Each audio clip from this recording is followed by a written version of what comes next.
Hi, how are you doing today? This is Darren from EnglishTuition.org. It has been an exciting day for everyone because the PSLE results has just been released earlier this morning. So this will probably be my final video on the results that my students have achieved for the year 2018.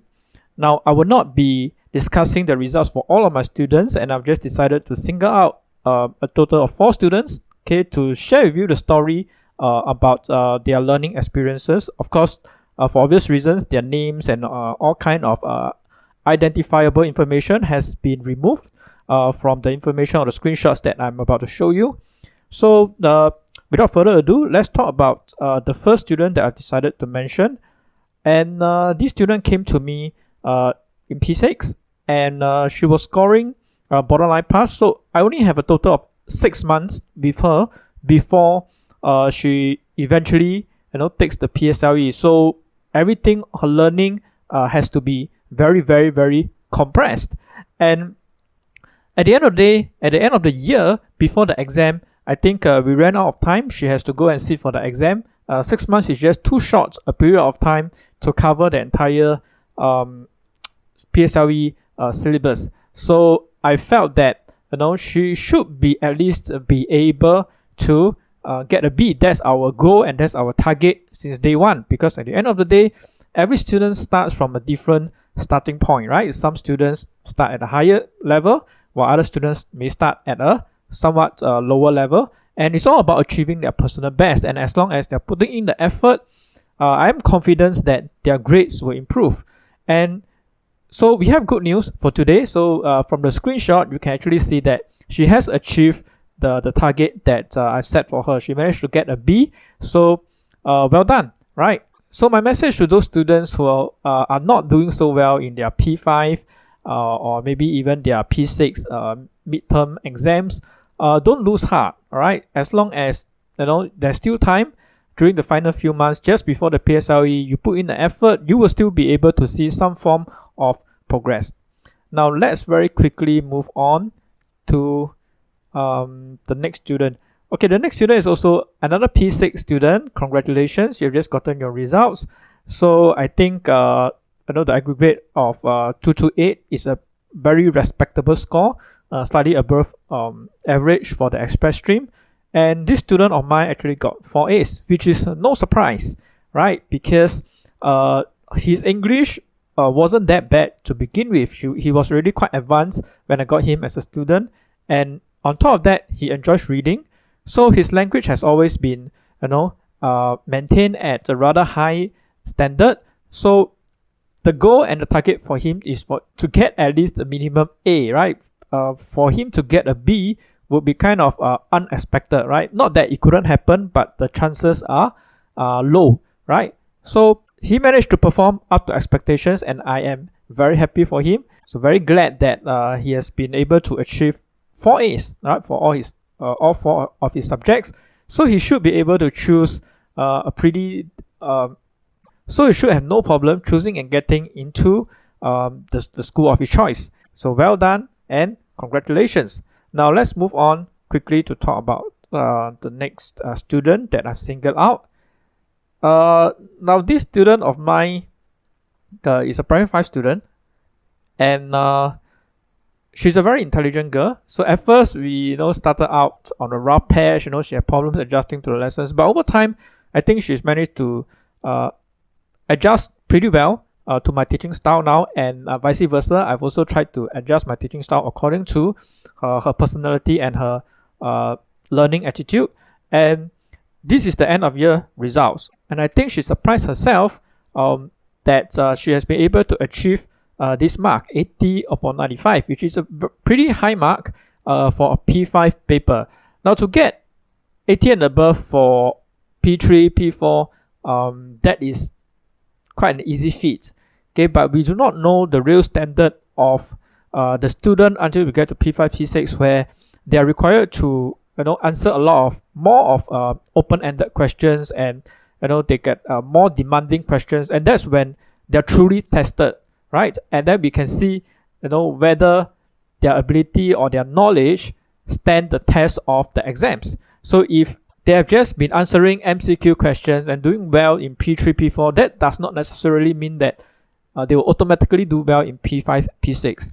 So for this particular student, she managed to get 80 upon 95, which is her personal best, and I'm really happy for her, and I hope that she will continue to work hard and do well for the upcoming PSI exam for next year. Now, the next student that I'm going to single out and mention in this video is a very interesting case, because this student has been with me for 2.5, close to 3 years, and I got him as a student when he was in primary 6, but I didn't get him in the beginning of the year. So I have a pretty short amount of time to work with him before he takes his PSLE, and his PSLE result for English, he scored a B. So that was less than ideal, right? Because I think that this student has got the potential to do a lot better, and he's definitely capable of scoring an A. But unfortunately, I didn't have enough time to work with him, and the end result was that it was a B. Whether it was a strong B, low B, nobody knows, right? So he got into an express stream, right? And his overall aggregate wasn't bad. So I know for a fact that this student has got the potential, right? It's only that maybe he's lacking a bit of guidance here and there. And throughout Sec 1 and 2, his results has been going up between C5, B, and usually overall he's just hovering around the B grade. Okay, but over time I start to notice that he's starting to make less and less mistakes in his work, and he's getting to have better ideas to include in his essays, and his comprehension tends to make less and less mistakes, and he's able to score like 8 and 9 upon 10 for his editing exercises. So when I mark his work, I know that he's gradually moving towards the A grade, right? But then when it comes to school tests and school exams, sometimes students just do the opposite. They underperform, right? And that's exactly what happened to this student. So when I mark his work, his practice, he can score very well for his editing exercise, for his comprehension exercise. But when he do the official important test, CA or the exam, he will screw up some way or the other, and then he end up getting C5 or at best a B4 grade. So I gave him a tongue lashing, right? And I told him and tried to motivate him and encourage him, right? And I told him that he's already there, his standard is already there. He should be able to get an A grade.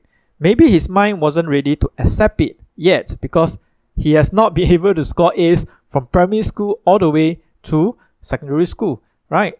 But for this year's final year exam, he managed to score 69.9, which is a B3 grade, okay, for the year-end exam. So he's just 0.1 away from getting an A2, and he surprised himself as well, right? Because he has never gotten these high marks for the subject, and this is his highest score yet. I do not know whether going on, he will do the roller coaster thing, get B again, then get A again. But that's perfectly normal. It's a language paper. It's not like some other study subject where you can maintain a consistent scores all the way. But I do think that once you have hit that level and once you have that self-belief, you should be in a better position, to get an A the next time round, because now I think you have more confidence going into your next exam, right? So because you know that you have done well. And the most amusing thing about the story is that he got 69.9, and actually his written paper is already an A, right? But his overall grades for the year-end exam was pulled down by a not so impressive oral score. So nobody expected he would score that low for oral. And when I asked him, so what happened in oral? How can you score such low scores? I've never seen such low scores from you or any other of my students before, right? So I asked him, why did you score such a low score? And his answer was very funny, right? He was saying, because when it was his time to take the oral examination, he wanted to PEE, right? So badly that it affected his ability to think. So that was his response, and we have to accept it. And 69.9 was a very respectable score. So I congratulate him on that for achieving his personal best. Oh, and I almost forgot to mention one very good student of mine. He's a primary 4 boy, and his personal best has always been just getting 40 upon 50 for his language paper. So that seems to be his personal barrier. He hasn't been able to exceed his personal best. So every time we give him mock assessment, he has been trying out exam papers from other schools. He's always scoring like 40 upon 50, 39 upon 50, 38 and a half upon 50, but never above 40. So he keeps telling himself that I can't get a score that's higher than 40 and above. And I told him that he has the potential and the ability to score above that because he's in primary 4. And I started to give him a lot more challenging questions, started to give him more open-ended questions to prepare him not just for the primary 4 end of year examination, but also for the primary 5, right? And in terms of his essay writing, he has really come through, right, in his composition. He has been scoring like 12 upon 20 for his school tests and the practices that he had done. And in this particular exam, you will see on the screenshot that he actually scored overall 90% for essay 2, 45 upon 50 for the written paper, paper 2, which is an excellent result.